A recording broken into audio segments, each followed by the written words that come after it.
ক্যান্সারের প্রবলেমটা এখন বেশি বাড়ছে।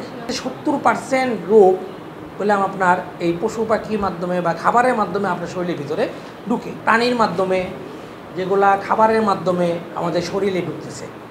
ঠিক আছে, এর মধ্যে দেখা গেছে যে 70% রোগ বললাম আপনার এই পশু পাখির মাধ্যমে বা খাবারের মাধ্যমে আপনার শরীরের ভিতরে ঢুকে। তো ওই খাবারগুলো যদি আমাদের নিরাপদ না হয় তাহলে ধরুন শরীরের ভিতর আমাদের রোগগুলো ঢুকবে। কী কী রোগ হয় আমার বন্ধু বলে গেছে, এর মধ্যে সবচেয়ে বড় যে ধরনের প্রবলেম হচ্ছে এখন ক্যান্সার যেটা, ক্যান্সারের প্রবলেমটা এখন বেশি বাড়ছে।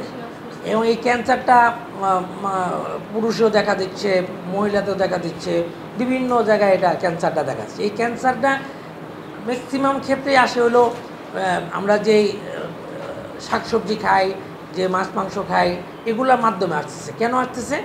ওইগুলোর ভিতরে এমন কিছু উপাদান ব্যবহার করা হয়, ব্যবহার করা আগে হয়েছে, এখন হচ্ছে না, এখন অনেক কমে গেছে, যেটার মাধ্যমে এই ক্যান্সারের সেলটা শরীরের ভিতরে ঢুকে।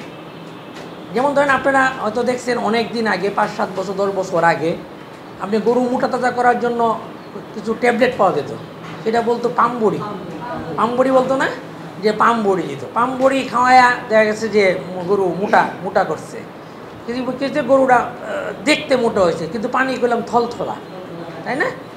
ইদানিং করলাম সেই জিনিসটা নাই, এবং এই পামবড়ি করলে এখন পাওয়াই যায় না। ঠিক আছে না, পাওয়া যায় না। তো এখন আমরা মোটামুটি অনেকটা সচেতন হয়েছি, এখন মোটামুটি অনেক সচেতন, যে আগে গত 2-3 বছর যাবৎ মোটামুটি হচ্ছেই না, এই প্র্যাকটিসটা হচ্ছে না। এই জন্য আমাদের অনেক এখন আগের যে আমরা অনেক ভালো পর্যায়ে আছি।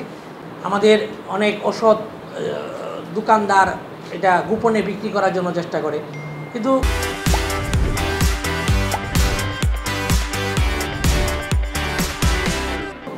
যারা বিক্রি করবে, যদি আমরা যারা আপনারা ভোক্তা আছেন, যারা গবাদি পশু পালন করেন, তারা যদি না কিনেন তাহলে বললাম তারা বিক্রি করতে পারবে না। এই জন্য আমাদের কাজটা হলো যে আপনাদের এই যারা আমাদের সরাসরি গবাদি পশু পালনের সাথে জড়িত তাদেরকে সজাগ করা, তাদের মধ্যে একটা সচেতনতা গড়ে তোলা, যে আপনারা এইগুলা করলে কোনো লাভ হবে না, বরঞ্চ কুফলটাই বেশি।